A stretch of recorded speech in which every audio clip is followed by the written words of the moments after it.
Good morning बच्चों। मैं आज कक्षा 7 में विषय गुजराती पाठ 6 नर्मदा मैया, ये मैं उसका लेखक है रमण भाई सनी। वो मैंने कल पढ़ा दिया था, उसका सवाल जवाब और समानार्थी विरोधी रूढ़ि प्रयोग जो भी हो वो आज देखते हैं।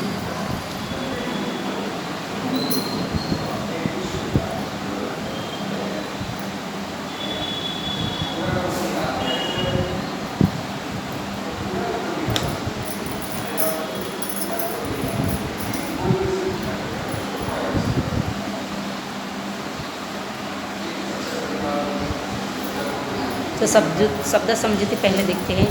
पंखीनी પાંખે ने પાણીના પ્રવાહે, पंखी की પાંખ से और पानी का प्रवाह से, बहता पानी पर ऊँचेથી नजर રાખીને। दूसरा शब्द है प्रवाहनी જેમ ધસમસતા, ધસારા બંધ ઉતાવળે વહેતી, સ્ત્રોત દેવી દેવતાની છંદોબદ્ધ સ્તુતિ, ત્વદીય પાદ પંકજમ નમામિ દેવી નર્મદે, હે નર્મદે દેવી નર્મદા મૈયા, તારા ચરણ કમળમાં હું નમન કરું છું। જબલપુર મધ્ય પ્રદેશનું શહેર। નૌકા વિહાર, હોડીમાં બેસીને ફરવું, સહેલગાહ કરવી। 64 જોગણી 64 યોગીની, આપણે તે પુરાણોમાં જોગણીની સંખ્યા 64 છે એવી માન્યતા છે। ગૌરીશંકર, દેવી પાર્વતી અને ભગવાન શંકર, ઠેર ઠેર ઠેકાણે ઠેકાણે અથવા સ્થળે સ્થળે। મુસળધાર, મુસળ એટલે સાંભેલું, સાંભેલા જેવી ધારવાળા। અહીં વરસાદ। મેઘધનુષ, ધનુષ્યના જેવું અર્ધગોળ 7 રંગોમાં દેખાતું રમણીય દ્રશ્ય। ગામ લોકો તેને કાચબી પણ કહે છે। શંખજીરું, એક સફેદ ચીકણો પથ્થર। ઇટારસી, હોશંગાબાદ, મધ્યપ્રદેશના શહેરો। વિદ્યુત, વીજળી, બેટ, નદી કે દરિયામાં વચ્ચે આવેલો જમીનનો ભાગ। શૂલપાણેશ્વર મહાદેવ, ત્રિશુલધારી શિવ, સુખાકારી સુખી હાલત તંદુરસ્તી। શુકલતીર્થ, નર્મદા કિનારે આવેલું પ્રાચીન તીર્થ। લોકમાતા, લોકોનું ભરણ પોષણ કરનાર અથવા ઉછેરનાર માતા। નદી માટે કાકા કાલેલકરે આ શબ્દ પ્રચલિત કર્યો છે। જીવાદોરી, જીવનનો મુખ્ય આધાર।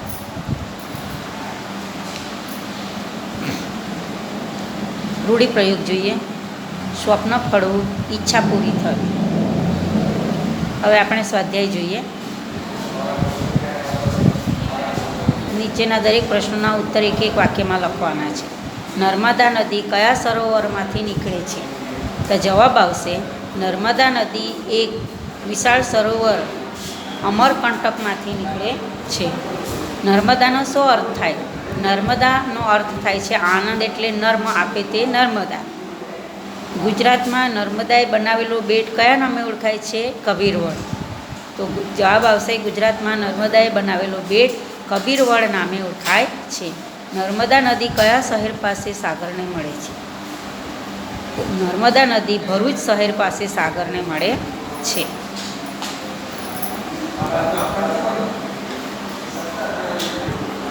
નીચેના પ્રશ્નો। પંખીની પાંખે પ્રવાસ કરવો એટલે શું? પંખીની પાસે પ્રવાસ કરવો એટલે વહેતા પાણી પર ઊંચેથી નજર રાખવી। નર્મદા ભારતના કયા 2 ભાગમાં પડે છે? નર્મદા ભારતના વચ્ચોવચ 2 આડા ભાગમાં પડે છે। તે ઉત્તર ભાગને ઉત્તર ભારત કહે છે અને દક્ષિણ ભાગને દક્ષિણ ભારત કહેવામાં આવે છે। નર્મદાને રેવા શા માટે કહે છે? ક્યાંક એકદમ શાંત તો ક્યાંક એકદમ દોડતી કૂદતી, એટલે એને રેવા કહેવામાં આવે છે। બંદરકૂદ વિશેની વાતમાં સાહસની શી વાત આવે છે? કે બંદરકૂદ વિશેની વાતમાં સાહસની એ વાત આવે છે કે નર્મદાના જે મૂળ છે એની ઉપર જે રસ્તામાં આવતા પહાડો છે, એ પહાડો એકદમ નજીક હોવાથી વાંદરાઓ એક પહાડ પરથી બીજા પહાડ પર અને વળી પાછા એ જ પહાડ પર આવે છે, એમ કૂદાકૂદ આખો દિવસમાં કર્યા કરે છે, એટલે તેમાં બંદરકૂદ કહેવામાં આવે છે। અને જે રાજા રજવાડા વખતે જે શૂરવીર સૈનિકો હતા એ પણ એ પર્વતને કૂદી જતા હતા, એટલા માટે એને બંદરકૂદ એ સાહસની વાત કહેવામાં આવે છે। હવે નીચેની જોડણી સુધારવાની છે। નૌકા વિહાર એટલે નૌકા વિહાર, શૂરવીર, પથ્થર, અણીદાર, આજ્ઞાંકિત, જીવાદોરી, નીચેના શબ્દોના સમાનાર્થી અર્થ: પર્વત, પહાડ, નજીક, પાસે, કિનારો, તટ, શિલા, પથ્થર, લાભ, નફો, જળ, પાણી. નીચેના શબ્દોના વિરોધાર્થી શબ્દ આપો: પૂર્વ, પશ્ચિમ, સુંદર, કદરૂપું, નીચે, ઊંચે, નીચે, અજવાળું, અંધારું, ટૂંકી, લાંબી, ટૂંકી, સુખ અને દુઃખ. હવે નીચેના દરેક શબ્દ સમૂહ માટે એક શબ્દ: હોડીમાં બેસીને ફરવું, સહેલગાહ કરવી તે નૌકા વિહાર, સાંબેલા જેવી જાડી ધાર, મુસળધાર, ધનુષ્યના જેવું અર્ધગોળ, સપ્તરંગી ધનુષ્ય, મેઘધનુષ, નદી કે દરિયા વચ્ચે આવેલો જમીન ભાગ, બેટ, લોકોનું ભરણ પોષણ કરનાર, ઉછેરનાર, માતા, લોકમાતા.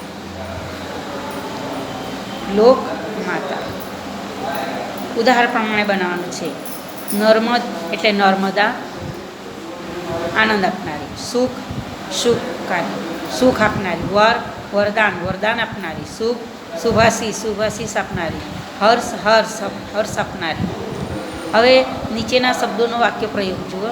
લીલોતરી, ક્યાંક લીલોતરીવાળા ખુલ્લા મેદાનો જોવા મળે છે. જીવાદોરી, નર્મદાના પાણી કચ્છ અને રાજસ્થાનમાં જીવાદોરી સમાન છે. બેટ, બે બાજુ નદીનો પ્રવાહ અને વચ્ચે ખાલી જમીનને બેટ કહેવાય. તમે કરેલા પ્રવાસનું વર્ણન એ તમારે લખવાનું છે. હવે 11મો સવાલ: નીચેના શબ્દોને શબ્દકોશના ક્રમમાં ગોઠવો. સુંદર, સરસ, સૈનિક, સફેદ, સિંચાઈ અને સ્નાન. તો સરસ, સિંચાઈ, સુંદર, સૈનિક અને સ્નાન. હવે અહીંયા આપણો 6ઠ્ઠો પાઠ પૂરો થાય છે. ધન્યવાદ.